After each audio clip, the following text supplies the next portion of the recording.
My family cheated me and held my daughter's wedding without me while laughing behind my back. I should have known. Looking back now, all the signs were there, little moments, offhand comments, subtle shifts in behavior. Had I been paying attention, they would have told me exactly where I stood in my own family. But I wasn't paying attention. I was too busy being the provider, the dependable one, the fool who thought love and sacrifice were enough to keep a family together. I was wrong. Let me introduce myself. My name is Malcolm, and I'm 58 years old. For the better part of my life, I did what a good husband and father was supposed to do. I worked hard, built a life for my family, provided, protected, and made sure they had more than I ever did growing up. I wasn't born into wealth, no silver spoon, no inheritance waiting for me at the end of some trust fund. I worked for everything. I started at a small accounting firm, climbing my way up the corporate ladder while Deborah, my wife, stayed home to raise our daughter, Sophia. It was a role we both agreed on. She wanted to be there for Sophia full-time, and I wanted to make sure they never had to worry about money. So I worked hard, late nights at the office, missed weekends, skipped vacations, all of it to make sure my family had the best. I bought us a comfortable house in Rosewood Heights, a quiet suburban neighborhood where kids rode their bikes down the street and families gathered for Sunday barbecues. I made sure Sophia went to the best private schools, paid for every extracurricular activity she wanted, and when the time came, I wrote the check for her entire college tuition, debt-free, no loans, just a father taking care of his daughter. I never once asked for a thank you. You see, I never needed gratitude. That wasn't why I did it. I did it because they were my family, my wife, my daughter. They were my world. But somewhere along the way, something shifted. Maybe it was subtle at first, small moments I brushed off because surely my own wife and daughter wouldn't take me for granted. Like the way Deborah started making financial decisions without me, small at first. An expensive piece of furniture here, a last-minute vacation there. Whenever I questioned it, she'd wave me off, saying, "You can afford it, Malcolm. Why are you making a big deal?" Or the way Sophia's gratitude became expectation.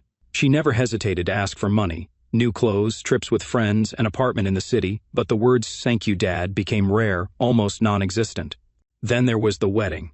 When Sophia got engaged to Tyler, a corporate attorney from a well-off family, I was thrilled for her. I offered to pay for the wedding, despite Tyler's parents insisting they could handle half. No, I had said, smiling at my daughter. "This is my gift to you. I want you to have the wedding of your dreams." I should have seen it then, the shift in Sophia's expression, the way her eyes flickered toward her mother as if silently confirming something between them. I should have paid attention when Deborah started making all the decisions without asking for my input, the venue, the guest list, the catering, all handled by them while I signed the checks like some faceless sponsor. I should have noticed the way they never talked about the wedding when I was around. But I didn't. Because why would I? Why would I ever think that my own wife and daughter would exclude me from the very wedding I paid for? I ignored the signs. I told myself it was just pre-wedding stress, that they'd include me when it mattered. I was wrong. A day before what I thought was the wedding, I walked into the kitchen, smiled at Deborah, and said, "I can't wait for the wedding tomorrow." That's when she laughed. Not a nervous chuckle, not a guilty giggle, but a full-blown amused chuckle, as if I had just told the funniest joke she'd ever heard. "What?" she said, still smiling. "When a wedding happened yesterday." That moment, that exact moment, split my life into two parts. Before that moment, I was Malcolm, the devoted husband and father, the provider, the man who did everything for his family. After that moment, I became something else, because standing there in my own kitchen, staring at my wife's smug expression, I felt something inside me snap, not in rage, not in heartbreak, but in cold, quiet realization. They had never planned to invite me. This wasn't some scheduling mistake. They had deliberately left me out. I turned to Sophia, waiting for her to correct her mother. She didn't. Instead, she hesitated, then picked up her phone, tapped the screen a few times, and held it up for me to see. There they were, all of them. Deborah, Sophia, Tyler, the in-laws, my siblings, my nieces and nephews, smiling, laughing, celebrating at a wedding I paid for, without me.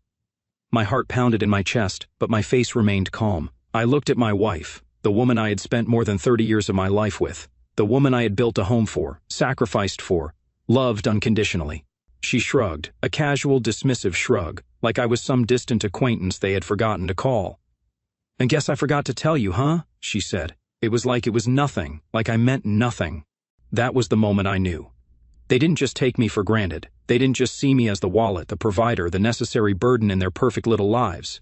They saw me as irrelevant. I set my coffee mug down on the counter carefully, without a word, without a reaction. Deborah raised an eyebrow, waiting for me to explode, to yell, to demand an explanation. Sophia shifted uncomfortably, sensing that I wasn't reacting the way she expected. I didn't give them the satisfaction. I turned around, walked to the hallway, grabbed my coat from the rack, and stepped outside into the cold air. No yelling, no questioning, no begging to be included. Because in that moment, I realized something they had failed to consider. I had spent my whole life taking care of them, but they had never once considered what would happen if I decided to stop. I pulled out my phone and scrolled through my messages. No missed calls, no texts. I wasn't an afterthought, I wasn't a thought at all. I took a deep breath, exhaled slowly, and whispered to myself, "Let's see how much they laugh when I walk away for good." Because that's exactly what I was about to do, and they were about to regret every second of it. I stood outside my own house, the cold air biting at my skin, but it was nothing compared to the chill that had settled deep inside me. I should have been angry, furious, heartbroken, but I felt none of those things. Instead, I felt empty. It wasn't just the betrayal, it was the realization that I had spent my entire life believing in an illusion of love, family, loyalty. I had built my world around them, sacrificed for them, trusted them, only to find out I was never truly part of theirs. They hadn't forgotten me, they had excluded me on purpose. That fact settled in my bones, like an unbearable weight, heavier than any exhaustion I had ever felt before. I stared at my phone, my fingers numb from both the cold and the silent rage curling in my gut. No missed calls, no texts, no last-minute explanations, nothing. Not even a fake attempt to cover up what they had done. I exhaled slowly, watching my breath cloud in the winter air, and did something I never thought I'd do. I opened my banking app. For the first time in decades, I looked at my finances. Not as a provider, not as a husband or father, but as a man who had been used. A man who had been nothing more than an ATM to his own family. There it was, every mortgage payment, every credit card bill, every check sent to Sophia, every monthly deposit into Deborah's personal account, all done by me, for them. And they had the audacity to throw a wedding without me. I inhaled sharply, my fingers tightening around my phone as I scrolled through my transactions. The wedding payments, every single venue deposit, catering expense, floral arrangement, dress fitting, and luxury honeymoon package, had been covered by me. And yet, they had looked me in the eye, laughed in my face, and acted like I was irrelevant.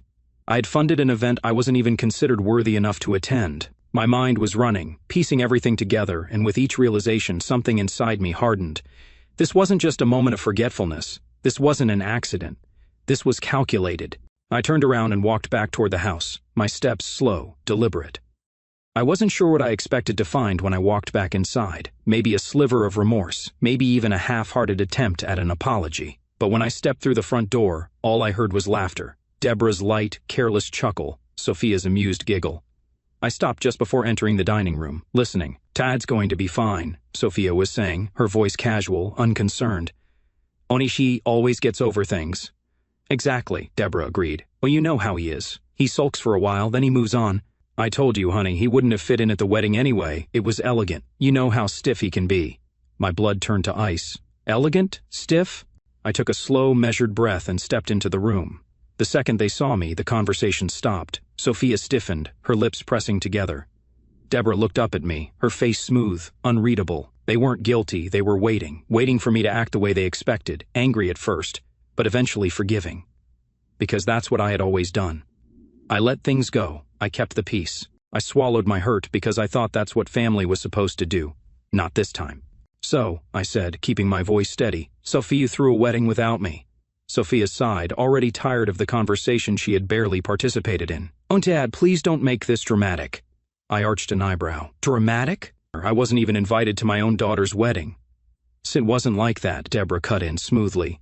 "We just figured—" "Oh no," I interrupted, my voice dangerously calm. "Pon, you didn't forget. You decided I didn't belong."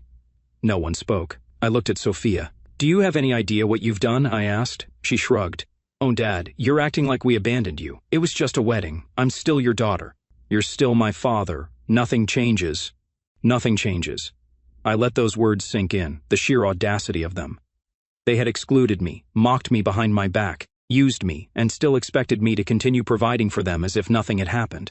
I was done. Completely, entirely done. "It's all right," I said softly, stepping back from the table. "Nothing changes." They didn't notice the shift in my tone. They didn't realize I had just made the biggest decision of my life. Deborah took a sip of her wine. "Malcolm, don't be childish. You're making a big deal out of nothing." "Aaron, a big deal out of nothing," I repeated. Sophia rolled her eyes. "Dad, come on. We had limited seats and Mom thought—" Mom thought," I repeated. "So you had no say in your own wedding guest list?" Sophia hesitated, and that's when I saw it. She hadn't cared enough to argue. She hadn't cared enough to fight for me. I nodded slowly, stepping back toward the hallway. Got it." Deborah raised an eyebrow. "Where are you going?" "I need some air," I said simply. I grabbed my coat again, walked outside, and did what I should have done years ago. I opened my banking app again, and one by one, started shutting it all down. The mortgage payments? Stopped. The credit cards in Deborah's name? Canceled. The monthly deposits into Sophia's account? Gone. The inheritance fund I'd set up for her? Revoked. They didn't need me at the wedding. Let's see how well they did without my money either. I stood on the porch, taking in the quiet night, feeling lighter than I had in years. They thought I was predictable. They thought I would always bend, always forgive, always stay. But they had made one critical mistake. They had underestimated just how much I could take. And they were about to find out what it felt like when the man they used stopped playing the fool. Because as far as I was concerned, I was done being their ATM, and I had no plans of looking back. I sat in my car, gripping the steering wheel, staring at the house I had spent the last 30 years building. The house that had seen birthdays, anniversaries, first steps, and late-night family dinners. A home, or at least that's what I had thought it was. But homes are built on love, on mutual respect, on the belief that you belong. And I didn't belong here anymore. Not to them. To them, I was a bank account with legs, a walking convenience, the one they turned to when bills needed paying, when debts needed clearing, when dreams needed funding. But when it came to including me in their lives, I was disposable. And the worst part? I had let it happen. For years I had excused it, ignored it, rationalized it. I had told myself, that's just how families are. I had let myself believe that as long as I kept giving, kept sacrificing, they would see my worth. But they had seen my worth, they just never valued it. A cold, sharp realization settled in my chest as I sat in the driveway, the glow of the house's windows illuminating the stark truth. This wasn't a mistake. They weren't sorry, and they weren't going to change, so why the hell should I stay? I reached for my phone, opening the contact list. My lawyer's number was near the top. I stared at it. I could start right now, call him, tell him to start the paperwork, divorce, financial restructuring, asset liquidation. Everything I had built for them, the house, the credit cards, the safety net, it all existed because of me, and if I walked away, if I truly, completely walked away, they had nothing.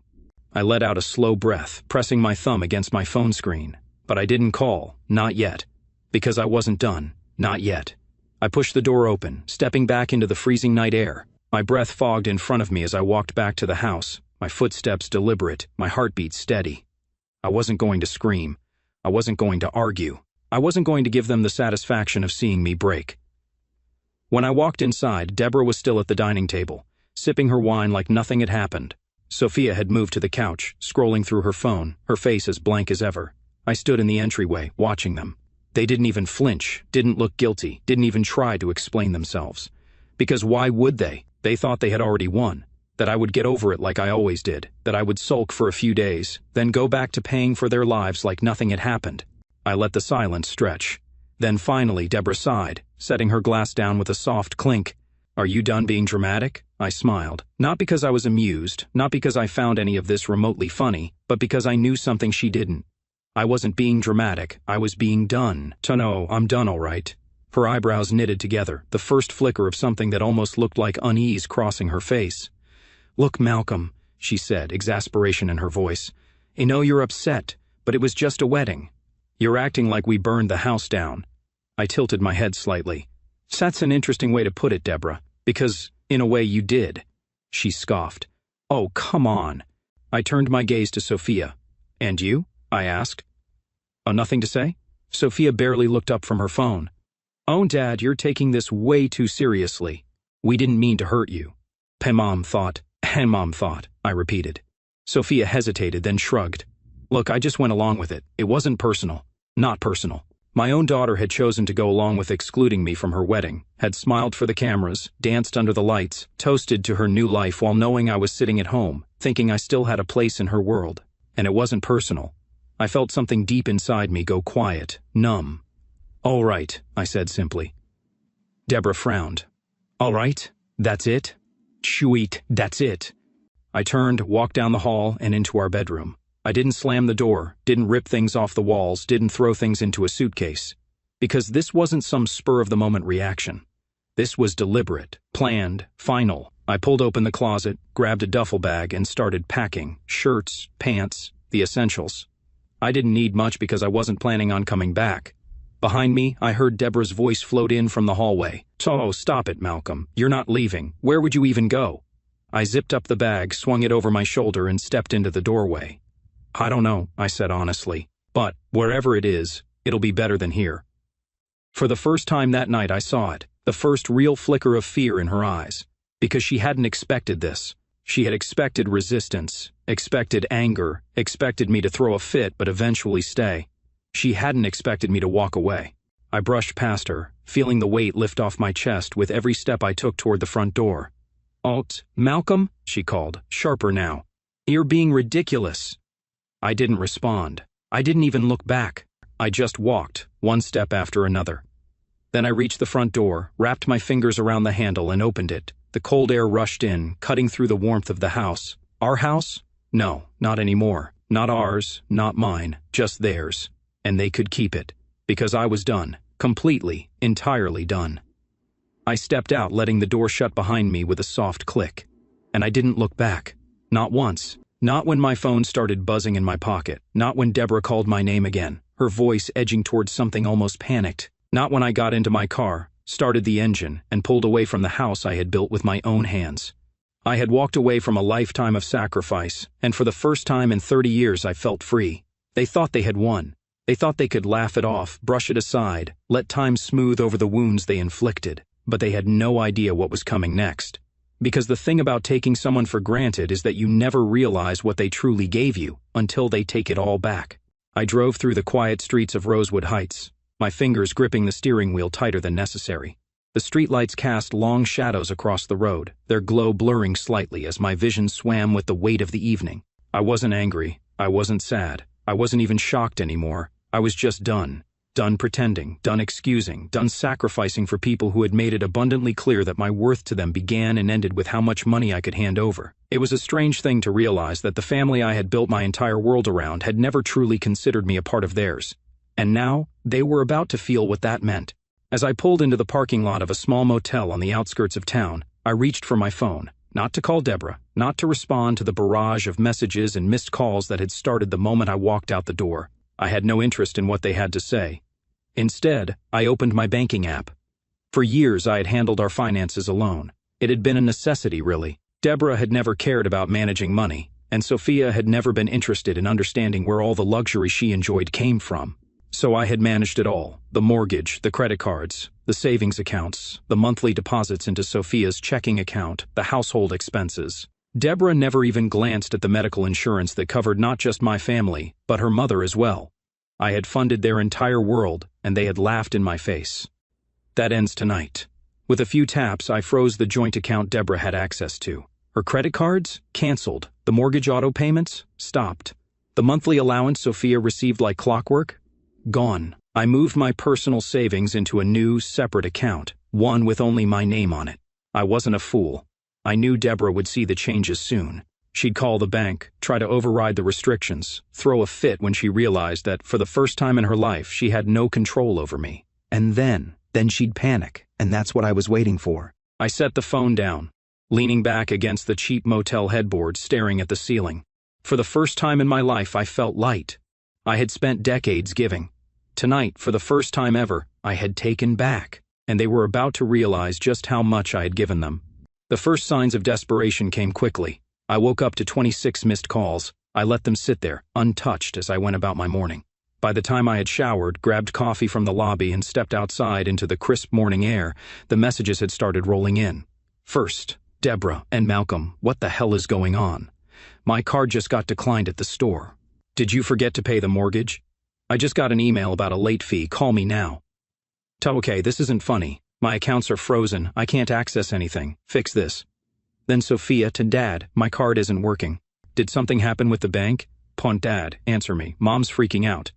Okay, seriously, what's going on? I have bills to pay. Are you mad about the wedding? Come on, Dad, it wasn't personal. You're making a huge deal out of nothing. Oh, there it was. The entitlement, the casual dismissal, the assumption that I would cave. They still didn't get it. They still thought I was playing a game. I smirked, sipping my coffee as I scrolled to the next message. Deborah again now, Malcolm. You are acting childish. You can't just cut us off like this. We are your family. There it was, the family card. I exhaled slowly, setting the phone down. They weren't worried about me. They weren't calling because they had realized their mistake. They were panicking because they had just lost their safety net, and they had no idea what to do.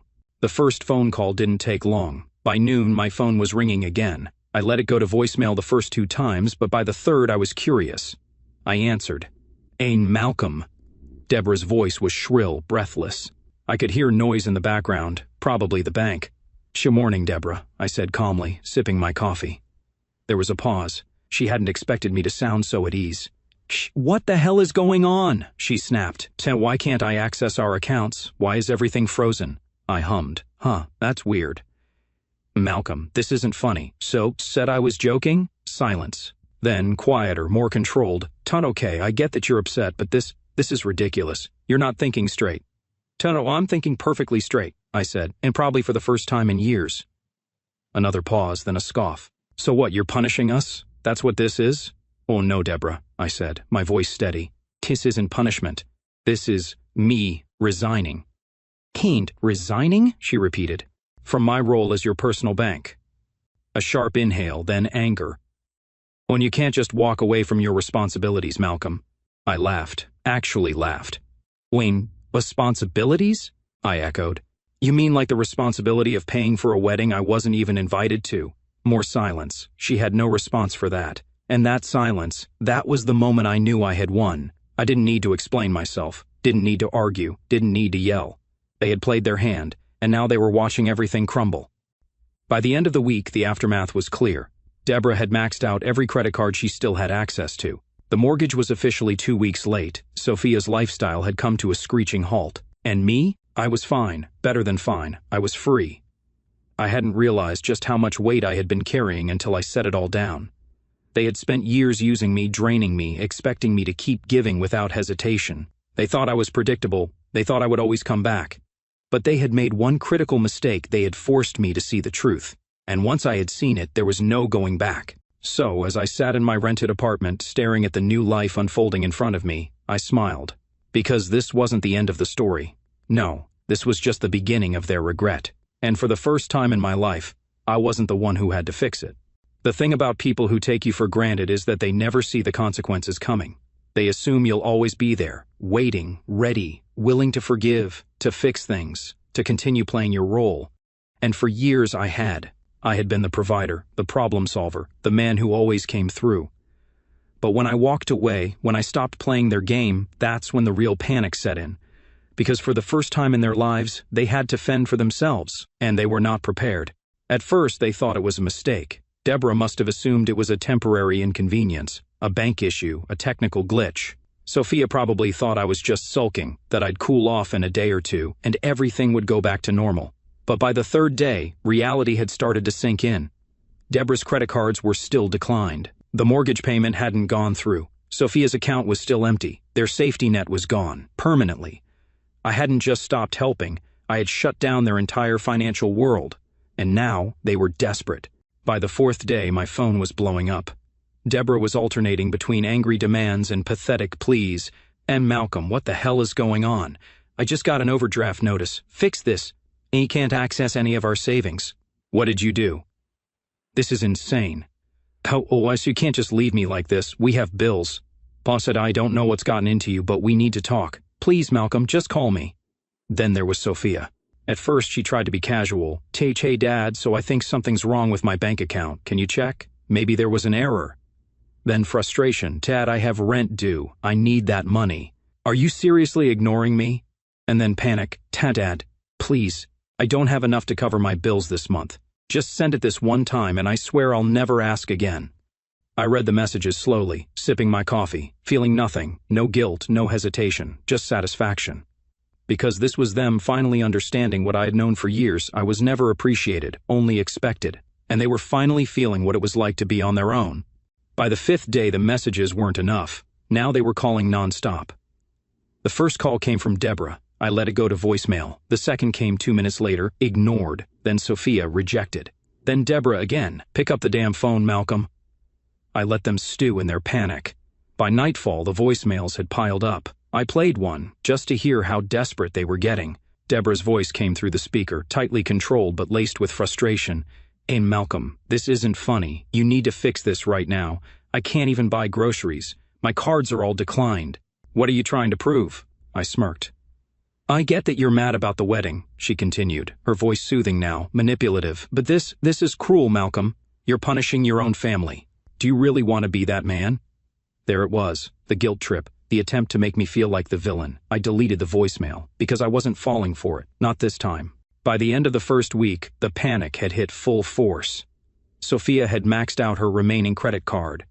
Deborah had called every bank representative she could. They had reached out to relatives trying to borrow money, and when that didn't work, they started to crack. That night, my phone rang again. I glanced at the screen, Deborah. I almost ignored it until I noticed something different. She wasn't just calling, she was FaceTiming. I let it ring for a few seconds before answering. When her face appeared on the screen, I almost didn't recognize her. She looked unraveled, her hair a mess, her face pale, her usual poise gone. Malcolm, she breathed, her voice raw. I raised an eyebrow. Something wrong? She stared at me, as if trying to figure out who I was, because this Malcolm, the one who was calm, indifferent, untouchable, wasn't the man she was used to manipulating. Oh, I need to talk, she said finally. When we are talking, I said, sipping my coffee. Her jaw tightened.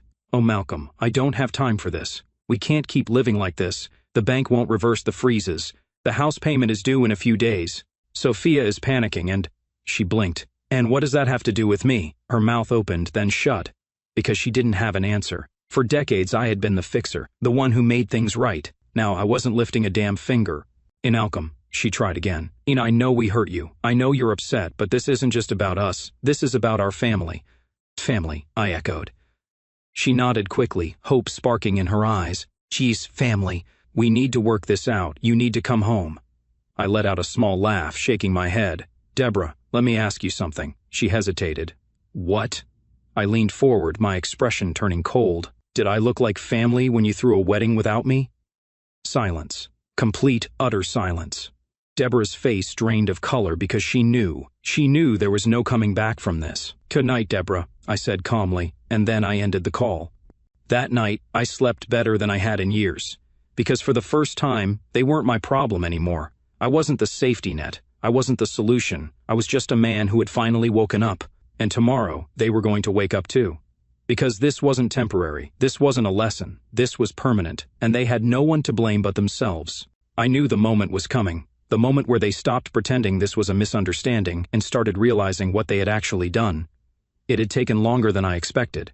They had wasted time yelling, blaming, demanding, convinced that their outrage would somehow reverse the situation. But when their credit card stayed frozen, when the mortgage default notices arrived, when Sophia's landlord started asking about her late rent, and when the groceries in the fridge started running low, that's when they understood. And that's when they came to find me. It was a quiet morning, peaceful, the kind of morning where I could sip my coffee, enjoy the fresh air, and feel the weight of my old life fully lifting off my shoulders. I had been staying in a furnished apartment across town. It wasn't flashy, but it was mine, a space free from their expectations, their demands, their endless cycle of entitlement. I had just settled into my chair, my phone on silent, when the knocking started, loud, persistent. I didn't need to look through the peephole. I already knew who it was, Deborah and Sophia. And just like that, the moment had arrived. I set my coffee down, exhaled slowly through my nose, and walked to the door. I let them knock one more time, harder. Then I opened it, face to face with desperation. Deborah looked exhausted, her hair a mess, her eyes dark with frustration. Sophia, standing just behind her, wasn't much better. The confidence, the smug attitude, the casual dismissal from before, gone. What stood before me now were two people who finally understood what they had lost. And Malcolm, Deborah started, her voice tight, controlled. I leaned against the doorframe, calm, unbothered, waiting. She took a breath. We need to talk. I tilted my head slightly. Oh, about what? Sophia shifted behind her mother. Dad, come on, don't do this. I raised an eyebrow. Do what? Deborah let out a sharp breath. Enough of this, she snapped. You've made your point. We get it. But this needs to end. Party, kiss, I repeated, my voice even. "Is this," she hissed, crossing her arms. "Your little act, your silent treatment, your refusal to fix what you broke." I actually let out a short laugh at that. "Tawny broke? You think I broke something?" "Sure, obviously," she shot back. "When you destroyed our finances overnight, I can't access anything. I can't pay for the house. Sophia is struggling. What did you think would happen?" I leaned against the doorway. Oh, I knew exactly what would happen. Sophia's voice was smaller now, more hesitant. "Dad, please." I looked at her. My daughter, the same daughter who had stood in front of me days ago, shrugged and told me my absence at her wedding wasn't personal. The same daughter who had spent years taking and taking, never giving a damn about what it cost me. And now she wanted mercy. I let the silence stretch between us. Then I smiled. "No." Deborah's eyes widened. Sophia took a step forward. "Oh, Dad, wait." But Deborah wasn't willing to plead. No, she still thought she could win. "You're being ridiculous, Malcolm," she snapped. "This is petty. It's childish. Is—" "No," I interrupted. She blinked. "Oh, you don't get to stand here and call me ridiculous, Deborah," I said, my voice cool and controlled. "Oh, you don't get to call me petty when you and Sophia threw a wedding that I paid for without me. You don't get to act like I'm the one who's unreasonable when you spent years treating me like an afterthought." Deborah's lips pressed into a thin line. Sophia swallowed hard. "That's not fair," she murmured. I laughed again. "Fair?" I repeated. "Oh, tell me, Sophia, was it fair when you stood in front of me and told me my presence at your wedding didn't matter? Was it fair when you cashed every check I ever sent you, knowing you'd never once invited me into your life?" She looked away. "It wasn't like that," she mumbled. "Then how was it?" I pressed. She had no answer. Neither did Deborah, because there wasn't an excuse left that I would accept. Deborah sighed, rubbing her temples. "On all right," she said, her voice softer now. "I'll admit, we should have handled things differently." Should have handled things differently.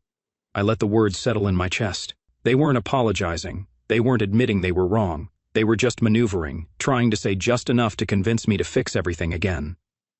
I see, I said finally. "And you should have handled things differently." Deborah nodded quickly. "Yes, exactly. And now we can fix it," she added. "We," I echoed, smirking. Another pause. Deborah swallowed. "Malcolm," she tried again. "Come home. Let's move past this. We can fix it together." There it was. The plea, the expectation. Because to her, this was just another fight. She thought that if she offered just enough fake regret, I would step back into my old role. She thought I would take my wallet out and fix the problem, just like I always did. But I wasn't that man anymore, and I never would be again. "Oh no," I said. Sophia's head snapped up. "What?" "Oh no," I repeated, shrugging. "I'm not fixing this. I'm not coming home. I'm not paying for anything else." Deborah's face twisted. "Oh, you're seriously just abandoning your family?" I smiled. "No, Deborah. My family abandoned me a long time ago. I'm just finally accepting it." Her mouth opened, closed. She had nothing left to say. I took one last look at Sophia, waiting to see if she'd try, really try. But she just stood there, silent. That was my final confirmation. She was her mother's daughter. I exhaled slowly and stepped back inside. Deborah's voice came sharply behind me. "He'll regret this, Malcolm," she spat. I turned one last time. "Oh no, Deborah," I said, smiling. "Oh, he will." Then I shut the door in their faces. I didn't check my phone for hours, didn't listen to the voicemails, didn't care about whatever excuses or insults they had left. Because this was the moment they had never thought would happen. The moment they realized that I wasn't coming back. And now they were truly, completely on their own. For the first time in my life, I had chosen myself. And it felt damn good. I didn't expect silence. Not right away. Not from them. Deborah and Sophia weren't the type to accept consequences gracefully. They had spent years knowing that no matter what they did, no matter how careless, entitled, or dismissive they were, I would always be there to clean up the mess. So when I shut the door in their faces, I fully expected round two to begin. The shouting, the guilt trips, the threats. But for the first time, they had nothing left to say. That told me everything I needed to know. They weren't just angry, they were afraid. Afraid because this time there was no safety net, and I had finally fully walked away. The first public sign of collapse came less than a week later. Deborah had never worked a day in her life. She had built her entire identity around being the wife of a financially stable man, the woman who hosted dinner parties, made snide comments about other people's struggles, and shopped like money grew on trees. And for a long time, it had worked for her because I had let it. But now she was struggling, and people were noticing. The first time I heard about it, I was in line at a coffee shop, waiting for my order, when a voice behind me caught my attention. I swear I saw Deborah at the grocery store using coupons. In coupons? Another voice laughed. No way. She once told me only broke people use those. I'm serious. She was arguing with the cashier over a discount. I thought she was going to lose it. I couldn't help but smirk. I could picture it now, Deborah standing in the checkout line, realizing in real time that she was no longer above consequences, that for the first time in decades, she was living like everyone else. And she hated it. But it wasn't just Deborah who was feeling the burn. Sophia was crashing even harder. For years, she had been the golden girl, the one who bragged about her perfect life, flaunted the expensive gifts she never had to pay for, and acted like she was born lucky instead of just being funded by me. Now, she was struggling to keep up the act. Her friends noticed first, the ones who used to go on trips with her, dine at expensive restaurants, expect lavish birthday gifts. Because suddenly she wasn't offering to pay anymore. She wasn't shopping like she used to. She wasn't bragging. And in their world, that meant something was wrong. I didn't even have to check my phone for updates because people talked and saw Sophia at that boutique she loves, but she didn't buy anything. Yeah, I heard she's been dodging our usual brunch meetups. See, you think something happened? Something happened, all right. She lost her golden ticket. She lost me. A month later, the house was in trouble. It wasn't immediate. They had a little cushion from the savings they had left, but it didn't last long because they had never learned how to manage money. And it showed. The first missed mortgage payment was a warning. The second one came with late fees and penalties. By the third, they were in serious trouble. And then I got a call from the bank. Mr. Carter, we're reaching out regarding the property on Ashwood Lane. I sipped my coffee. Oh? What about it? Funny, we've noticed that payments have been delayed, and given that your name is still listed as primary on the mortgage, we wanted to check in. I smirked. Oh no, I appreciate that, but that's no longer my responsibility. There was a pause. And I'm sorry, sir, are you saying you're surrendering the property? I'm saying Chanti team, saying that the people living there need to figure it out on their own. Another pause. I understand, sir. We'll proceed with the standard process. That was all I needed to hear, because standard process meant foreclosure. And Deborah and Sophia were about to learn the hard way what happened when the person they had used for decades finally stopped paying the bills. It was only a matter of time before word spread. Deborah had spent years looking down on other people, mocking their struggles, acting superior, pretending like she was part of some elite class simply because she had been married to me. But now she was the struggling one and people were watching. Did you hear about Deborah?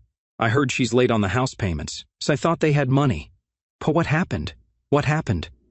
They took me for granted. That's what happened. I knew it was coming. The moment when Sophia would finally break down and admit she needed me. And when it came, it was late at night. My phone buzzed, and for a moment I considered ignoring it. But curiosity won. I picked up. Dad. Her voice was small, weak. I said nothing, letting the silence weigh on her. Dad, She hesitated. I don't know what to do. I leaned back in my chair. About what? She swallowed hard. Everything. The bills, the house. Mom is freaking out. Her voice cracked. I think we're going to lose everything. I let that hang in the air. Because that was the moment she finally understood. Not just the financial consequences, but the truth that I wasn't coming back, that I wasn't bailing them out, that for the first time in her entire life she was going to have to face the consequences of her choices. I'm sorry, she whispered. I sighed, rubbing my temple. Are you sorry, Sophia, or are you just scared? She didn't answer right away because she didn't know the difference. And that was the biggest problem of all. I just want things to go back to how they were, she said finally. I smiled, but I never will. And with that, I hung up. By the end of the second month, the house was officially in foreclosure. Deborah tried to fight it, tried to appeal to the bank, but without my income she couldn't keep up. Sophia had to move in with a friend. And me? I moved on. I had peace. And for the first time in my life, I didn't feel guilty. Because they had spent years treating me like I was replaceable, like I was nothing more than a wallet. And now, they finally understood the truth. I was the only reason they ever had anything at all. And when I walked away, they lost everything. I closed my eyes, taking a deep breath. This wasn't just revenge. This was justice. And it had been a long time coming. I sat on the balcony of my new apartment, the cool morning breeze brushing against my skin as I sipped my coffee. For the first time in decades, my life was quiet. No urgent emails about payments, no last-minute calls from Deborah demanding money for something she forgot to tell me about, no passive-aggressive messages from Sophia guilt-tripping me into covering her lifestyle choices. Just peace. And I was finally starting to understand what that felt like. A life without obligations. It had been 3 months since I had cut them off, 3 months since I had walked away from the house, from the responsibilities, from the never-ending cycle of giving while receiving nothing in return. At first, I wasn't sure what to do with myself. For years, my entire existence had revolved around providing for other people. My schedule had been dictated by their needs, my finances by their demands, my peace by their problems. Now there was none of that. I was free to wake up when I wanted, to spend money on myself for once, to go places I had always wanted to go, not because someone else wanted a vacation, but because I simply felt like it. I had spent so long giving to others that I had forgotten what it felt like to live for myself. And now, I was relearning that. And it felt incredible. I hadn't spoken to Deborah or Sophia since that last phone call. I had no desire to. But that didn't mean I didn't hear about them. Because word traveled fast. Deborah had tried to delay the inevitable, but within weeks, the house had officially gone into foreclosure. She had been forced to leave. I had heard through a mutual acquaintance that she had moved in with a distant cousin, one she had spent years looking down on. I smiled at the irony of it. The woman who had once boasted about never needing anyone was now sleeping in someone else's spare bedroom. And Sophia? She had lost everything. She was still married, but it was clear that her new life with Tyler wasn't going as she had expected. Because without my money cushioning her lifestyle, she was forced to live within his budget. And it wasn't enough for her. A friend of mine who worked in finance had told me he saw her at a restaurant with some friends one night. They had gone out, expecting Sophia to cover the bill, something she had always done in the past. But when the check came, she had hesitated, fumbled with her purse, then had to admit she couldn't afford to pay for everyone. I could only imagine the humiliation. And the best part? She did it to herself. One evening, just as I was getting back from the gym, my phone buzzed, a number I didn't recognize. I hesitated before answering. Hello? A pause, then a voice I hadn't heard in a long time. Dad! I almost laughed. I almost hung up right then and there. Because after everything, after the lies, the disrespect, the blatant use of my generosity, she had the nerve to call me now. Sophia, I said evenly. There was another pause, then a shaky breath. I didn't think you'd pick up, she admitted. Why did you call? She hesitated. I don't know. That wasn't the truth. She knew exactly why she called, but she wasn't ready to say it.